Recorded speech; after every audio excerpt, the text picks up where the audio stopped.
Orange vous présente Yafrika, le podcast de la nouvelle scène artistique africaine. Réalisé par Dana Sayag.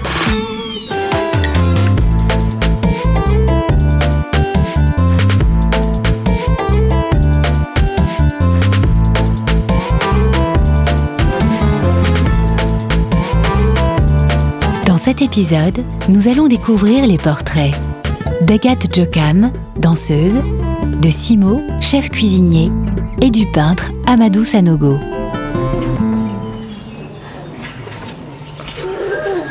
Partons au Cameroun, à la découverte de la danseuse chorégraphe Agathe Djokam. Djokam Tamo Agathe, danseuse chorégraphe, fille de maman Thiego Maria Luis. Et nous sommes chez ma maman. Pour moi, c'est un lieu très spécial par rapport à qui je suis aujourd'hui, par rapport à mon inventivité aussi. C'est une ressource de base pour moi.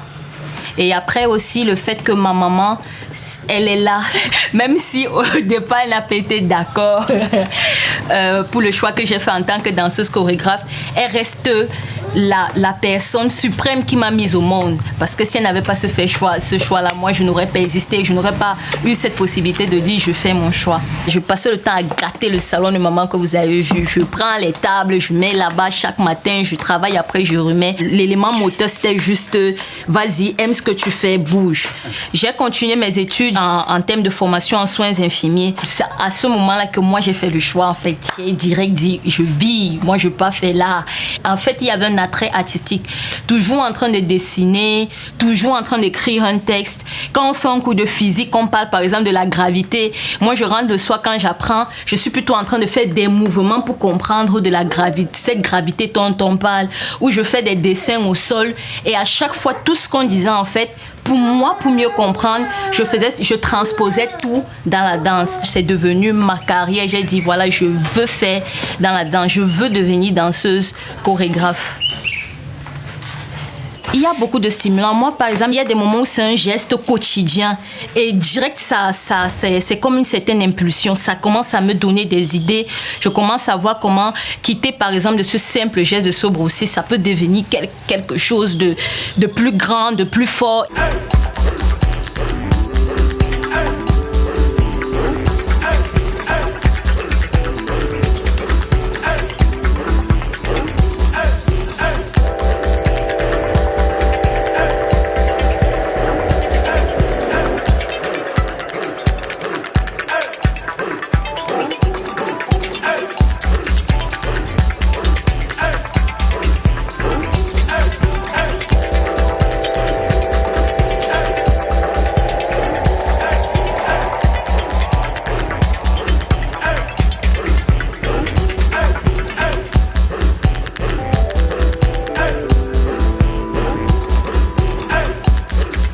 Élément, tout stimulant qui me permet de me redécouvrir ou d'être folle.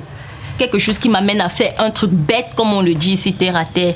Moi, ces stimulants-là m'intéressent beaucoup. Je m'inspire de mon quotidien. Je m'inspire de mes nièces. Je travaille beaucoup avec elles. J'aime beaucoup l'approche avec les enfants. Parce que l'enfant, il est naïf, mais il est vrai. Il a des réactions spontanées. Donc, du coup, l'approche avec les enfants, ça me permet d'être nue d'esprit et de pouvoir moi-même me découvrir chaque fois, me redécouvrir. Bébé.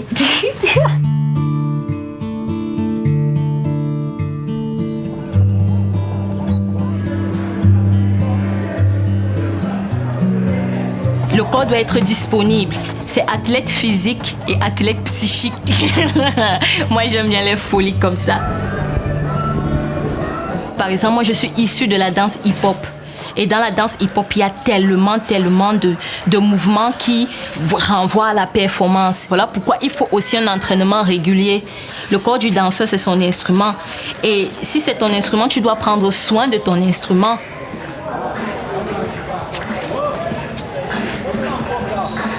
Quand je parle d'athlète psychique, c'est que parfois, ça ne suffit pas de s'entraîner pendant des heures, d'être fort, d'avoir une disponibilité physique. C'est dur d'être danseuse au Cameroun. Je arrive dans une société où la danse, en réalité, n'a pas sa place, n'est pas pris comme un métier. On sait que la danse, c'est un peu comme si tu vas jouer au game. Donc, c'est juste le divertissement, point barre. Il faut avoir un mental prêt, haut et préparé pour ça. Merci. Djiby Badjep, c'est ma technique de travail que je fais dans mon processus chorégraphique. J'ai décidé de lier en fait ma maman et mon papa. Donc Djiby Badjep veut dire aller-retour dans les différentes langues chez mon père et chez ma maman. Parce que quand je dis aller-retour, aller, le départ, il y a le moi. Il y a l'idée que tu as. Tu travailles en fonction de ça, je réfléchis, mais après, je pars vers l'autre. Ce n'est pas seulement comment il me répond, ce n'est pas juste les réponses qu'il me donne. J'observe le corps. Le corps, ce qui se passe dans le corps de la personne qui soit se dispose à me répondre, soit qui ne se dispose pas. C'est aussi cette position du corps, cette réaction du corps là qui m'inspire moi pour mon travail. Donc c'est ça Djiby Badjep, c'est d'aller aller-retour. Marie-Alice Tsegoud, la mère d'Agathe. Je vous assure que cette fille-là, de temps en temps, elle m'épate. On l'a opérée, je crois que c'était au mois d'avril. Comme l'anesthésie était partielle, donc elle pouvait intervenir. La bonne dame, pendant qu'on travaille sur elle, elle est déjà en train de voir une pièce qu'elle va monter. On est en train d'intervenir sur elle. Elle réfléchit déjà comment montrer dans une pièce comment une femme... on peut croire qu'une femme est grosse alors qu'en réalité c'est plutôt une boule qui est dans le ventre, machin. Donc voilà un peu. Ça c'est une période où je suis vraiment en mode têtutesse. Je suis partie participer à ce concours, vraiment c'était un gros risque. Le concours African Simply the Best auquel j'ai participé en mai. Pour moi c'était nécessaire, c'était vraiment nécessaire parce que je venais d'être opérée. C'est pas qu'on peut dire aux gens, va te faire opérer et direct, va faire la folie parce que non. Mais c'est quelque chose qui s'est passé à l'intérieur de moi. C'est pourquoi je vous dis, la danse aujourd'hui pour moi est devenue une forme de thérapie. Chaque fois je disais à ma maman, je disais à mes proches, j'ai besoin de danser, je ressens le besoin de danser. Il y a quelque chose, il y avait une conversation que je devrais avoir avec mon corps et ça s'est fait. Personnellement, je me suis demandé comment j'ai fait pour aller jusqu'à la fin de mon spectacle et que les gens ne se rendent pas compte de quoi que ce soit. Je peux pas t'expliquer, je me laisse aller, je me laisse emporter par tout ce qui vient, comme énergie. C'est ça.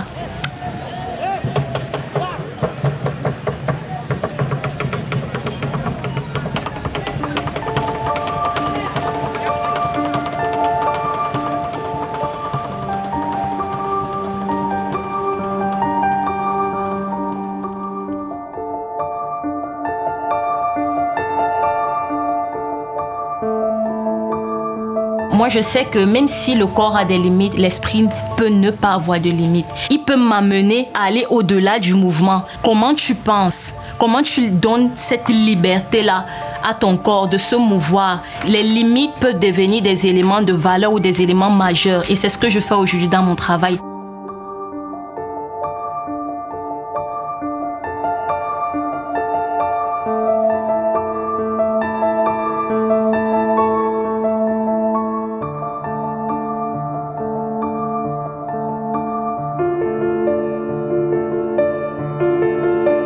Tout ce qui est ma limite, tout ce qui représente mes difficultés, mes obstacles devient des éléments positifs et majeurs dans mon travail.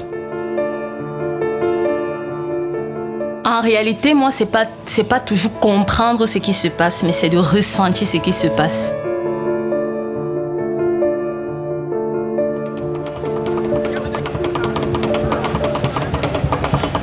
J'aime être free, j'aime avoir une certaine liberté de rire, de m'amuser, de faire les folies sans trop rester coincé ou quoi que ce soit.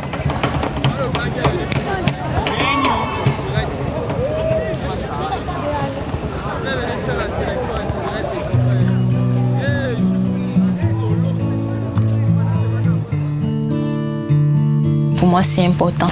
Rester qui je suis. Jokam Tamo Agathe.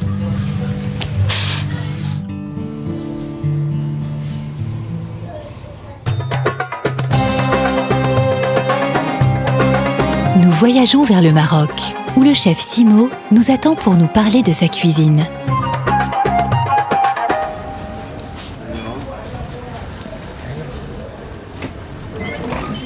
Je m'appelle chef Simo Sajid, gagnant de Masterchef Maroc, propriétaire du restaurant Messana Sador, premier restaurant et bar à tapas argentin, ici en plein centre-ville de Mère Sultan. J'aime la cuisine marocaine. J'ai appris à aimer la cuisine marocaine. Au Maroc, c'est quelque chose de très important, qui a encore une place très importante dans tous les foyers. J'ai eu la chance de pouvoir beaucoup voyager. En partant à l'étranger, on a bien sûr le mal du pays, et on a cette envie de gastronomie, de retour aux sources. C'est là qu'on réalise qu'on a cette richesse-là qu'on ignore ou qu'on méprise, et on a tendance à oublier nos racines. Casablanca est une source d'inspiration où que vous alliez. J'adore me promener dans le vieux Casablanca Art déco. C'est un laboratoire architectural. J'aime revenir plonger dans le passé. Pour moi, aller au marché central ou au marché du Maarif, c'est une source de bonheur. J'aime rester dans les choses vraies. J'aime les rencontres avec les gens simples qui se font plutôt dans le centre-ville que dans les quartiers bourgeois. La seule, l'unique.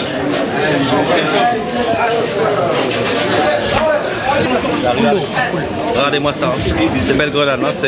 Elle vient de la région de Marrakech, je croyais. Elles sont magnifiques. Quand tu aimes quelque chose, ça veut dire que tu es le meilleur. Parce que si tu aimes les carottes ils t'aiment aussi.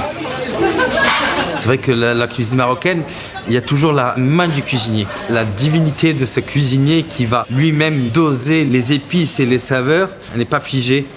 Vous pouvez donner à deux cuisiniers les mêmes ingrédients, les mêmes quantités, ce ne sera jamais la même chose. C'est ce qui fait la spécificité de la cuisine marocaine.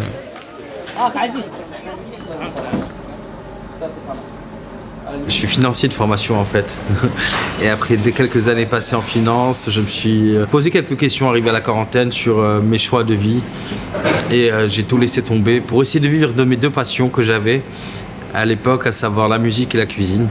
En fait, je voulais me réconcilier avec mon papa qui a pris quelques errances en tant que DJ, me demandait de revenir travailler avec lui.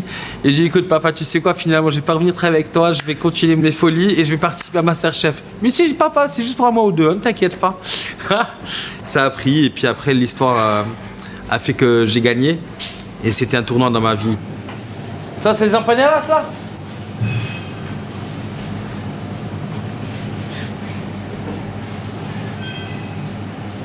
Très bon. C'est qui les a fait? C'est toi, Ouais. Bravo. Et mon rapport à la cuisine, c'est un rapport qui est très simple. Pour moi, c'est le premier plaisir de la vie. Quand on met une chanson et que tu vois les gens en train de lever les bras, sourire, ou bien de manger, te dire qu'est-ce que c'est bon, ben pour moi, c'est la même chose. C'est donner du bonheur aux gens et c'est ça. Dans les années à venir, je pense que pour bien manger marocain, il va falloir aller au restaurant. Pour le moment, non. On a la chance d'avoir encore nos parents qui savent encore cuisiner ou qui ont quelques cuisinières qui savent cuisiner. Il y a cette transmission-là, mais la nouvelle génération des femmes foyers a disparu. Maintenant, les femmes vont travailler comme tout le monde, partout, et on n'a plus le temps, il n'y a pas de cuisiner, ni cette transmission de savoir-faire. Toute la carte, c'est mes bébés. Il n'y a pas un seul plat que je n'ai pas conçu, pensé et réalisé moi-même. Donc, c'est comme me demander qu'est-ce que tu préfères, ton fils ou ta fille. Non, mais c'est pas possible de répondre à cette question. Allez, je vais vous faire un petit truc. On aura besoin d'un filet de bœuf entier, quelques champignons, du cumin, du ras el hanout, un peu de moutarde, un peu de thym, des noix.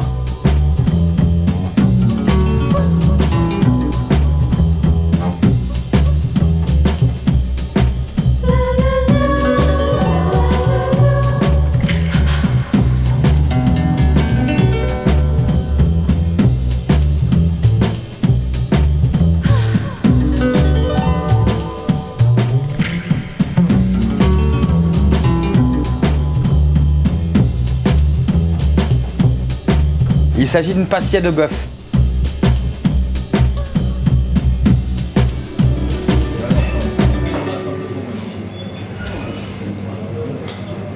Bon, c'est la tournée du chef. Qu'est-ce que vous voulez boire? Un petit verre de vin?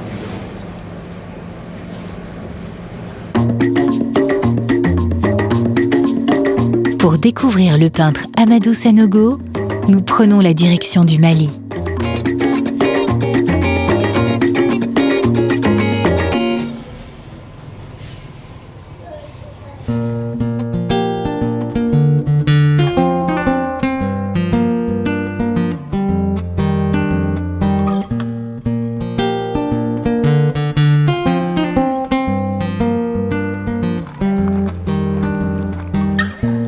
Je suis Amadou Sanogo, peintre malien. Je vis de la peinture. À l'époque, il y avait un rallye par Dakar qui passait par Ségou. Et à chaque fois que les rallyes passaient, on était très impressionnés par leurs casques. Après leur passage, on se mettait à confectionner des casques en fil de fer. Et à Ségou, il y a rare des gens qui ont la télé. Quelques-uns qui avaient la télé et un magnétoscope transformaient leur maison en petite salle de ciné. Et nous, on partait regarder les films que je ne cesse de dire qu'il y a un peu comme des propagandes américains. Les Américains, c'est des rois en propagande. À travers Hollywood, il y avait au moins un film de Arnold Schwarzenegger qui part, lui seul, il part détruire tout un pays vietnamien, déjà toute une ville vietnamienne seule. Après les séances de films, je me mettais au moins à dessiner, à reproduire à l'acteur, parce que l'accoutrement c'était impressionnant. Il portait tout un gilet d'armement. Et c'est de là qu'avec les amis que j'ai commencé à avoir une certaine autorité. Ah, Amadou, ils savent dessiner.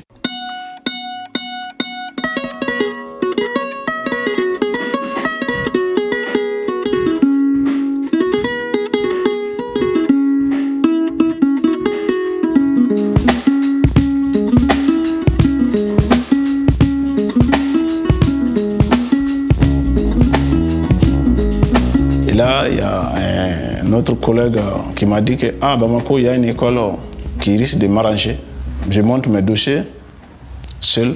Parce que j'ai demandé le soutien de mon père. Il dit que lui, il a fait des enquêtes. On l'a fait savoir que c'est une école qui est faite pour des hommes de casse. Alors que je suis un noble, je ne dois pas aller à une école de casse. Je n'étais pas trop d'accord avec lui. Donc, il ne m'a pas soutenu. J'ai monté seul mes dossiers et je suis venu déposer mes dossiers. Et là, j'ai fait le concours, j'ai été admis. Et une fois que j'ai été admis, le problème de tuteur se pose encore.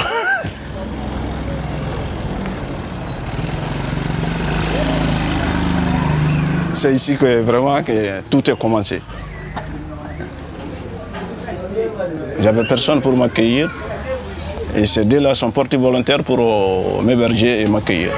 C'est un gars très bon, il est gentil, il est courageux. Bon, c'est ça que moi aussi je veux. Un homme qui est gentil, courageux, comme ça, il faut l'aider. Il faut le soutenir. Dans la famille, on n'a pas de problème, on n'a pas de questions qui nous découragent. Mais j'ai eu la chance de tomber sur une famille qui est ouverte d'esprit, qui sont curieux. Tous ceux qui ne comprennent pas, ils ne dénigrent pas, ils cherchent à comprendre. Même s'ils ne comprennent pas, une fois que tu crois, ils t'accompagnent. Même mes toutes premières recherches picturales se fait ici, dans cette cour-là. J'ai appris avec la peinture qu'une fois que tu es plus apporté par l'amour du métier, tu sens moins la température. Je voulais faire fort pour faire quelque chose qui est à moi. Et donc pour éviter de se répéter, il fallait accepter de travailler. Et vu qu'il y avait beaucoup de contraintes aussi, là où j'ai quitté ma famille qui n'était pas trop d'accord, et j'ai eu la chance d'être adopté. Donc il y avait toute cette contrainte qui me donne une certaine énergie, au moins c'est de travailler. Et de croire à ce que j'ai fait. Parce que l'erreur n'était pas permise. Je me voyais comme un missionnaire, quoi. Si quelqu'un vient vers toi, il faut l'accueillir à bras ouverts.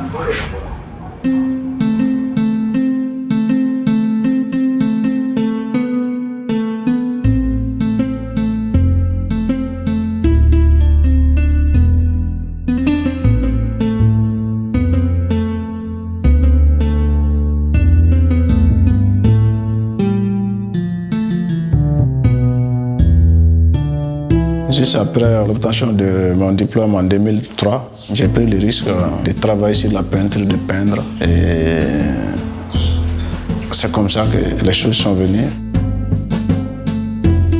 Là, je faisais un petit boulot, la sérigraphie, faire les banderoles à la nuit. J'ai même été gérant d'une cabine téléphonique. Il fallait gérer une cabine et peindre à la porte.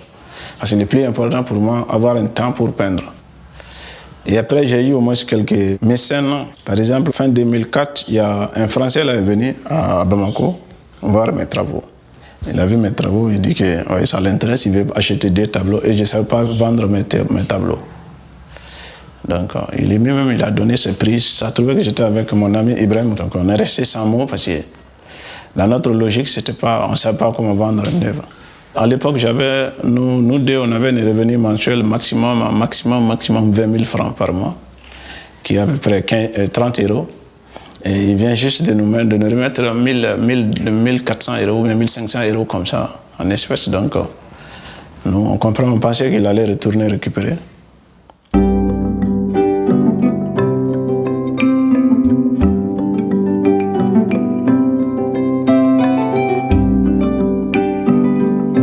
Il y a un mot que j'ai compris de Kandinsky que je ne vais jamais oublier, qui dit qu'il n'est pas demandé à l'artiste de faire une prescription fidèle de ce monde, mais de faire naître l'émotion et la sensation.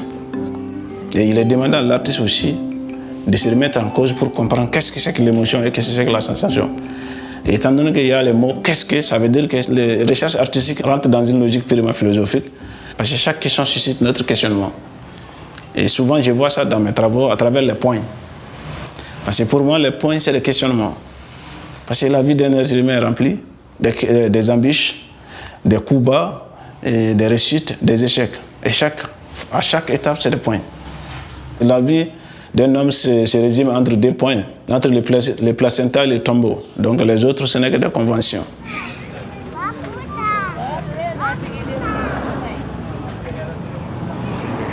Je vous amène à l'atelier Badjalan, qui est le premier atelier du collectif d'artistes Bamako. C'est un atelier qui est installé en plein quartier wahhabite. Des gens qui sont contre toute forme de représentation humaine. Mais par une persévérance du collectif, on a pu être accepté par tout le voisinage. Parce qu'on a initié une politique pour avoir les adultes, il faut passer par les enfants. On a commencé à faire au moins des ateliers, animer des ateliers de peinture pour les enfants et faire des ateliers de contes pour les enfants. Et Dieu merci, les enfants ont manifesté un certain intérêt et les parents aussi ont suivi les enfants. L'atelier a pris le nom du quartier. Badjalan, ça veut dire un ruisseau sec, quoi. Donc nous, on a dit que nous, on va amener de l'eau. Parce que la culture, c'est une mare intarissable. Chaque fois qu'on dit que je suis un artiste africain, les gens ils me regardent avec un certain recul. Ce n'est pas à nous de leur faire comprendre que je ne suis pas un artiste africain malien. Le plus important est que je peins. Je me pose la question si il y a une peinture identitaire au XXIe siècle. Si on met mes œuvres devant les autres toiles, je me pose la question si on sent directement que c'est africain. Moi, je me vois plus comme un peintre qui s'intéresse à des questions universelles, soit qui prend sa réalité, qui essaie d'universaliser. Si on doit parler aujourd'hui d'Afrique, on doit parler de l'Afrique du monde, et non l'Afrique en tant qu'Afrique. Parce qu'il n'y a pas un continent aujourd'hui qui n'a pas un noir, qui n'a pas des Africains là-bas. Ce que je reçois beaucoup, les gens qui me posent la question, voilà Amadou Sanoko, l'artiste peintre malien, ah bon, ça va. Et tu vis où à Paris? Je dis non, moi je suis à bon. Ah bon, tu vis en Afrique? Ok. Du coup, tu sens que dans leur regard, toutes les belles choses d'Afrique méritent de quitter l'Afrique. Moi, je dis, attends, si nous tous on migre, qu'est-ce qu'on va aller rester ici?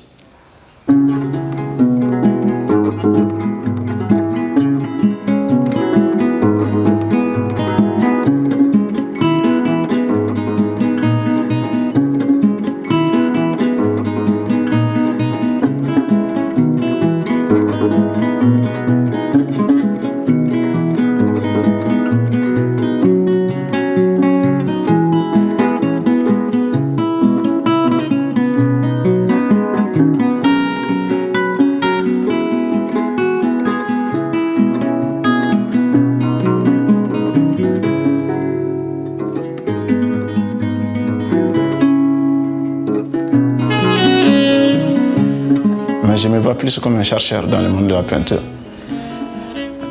Il y a un proverbe qui dit que pour apprendre, il faut oublier ce que tu connais. Je suis toujours dans une logique de quelqu'un qui cherche. Comme les sages même nous ont fait savoir dans le monde des proverbes que la parole des hommes, c'est comme des cannes à sucre qu'on ne cesse de sucer. Donc, Et la sagesse des hommes sont dans les proverbes.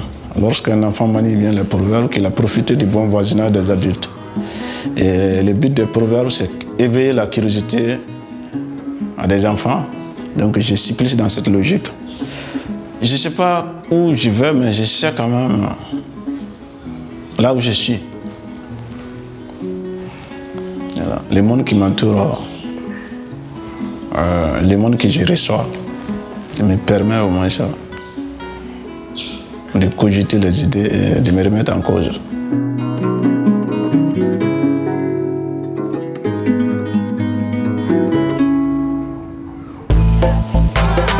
Orange vous a présenté Yafrika, le podcast de la nouvelle scène artistique africaine.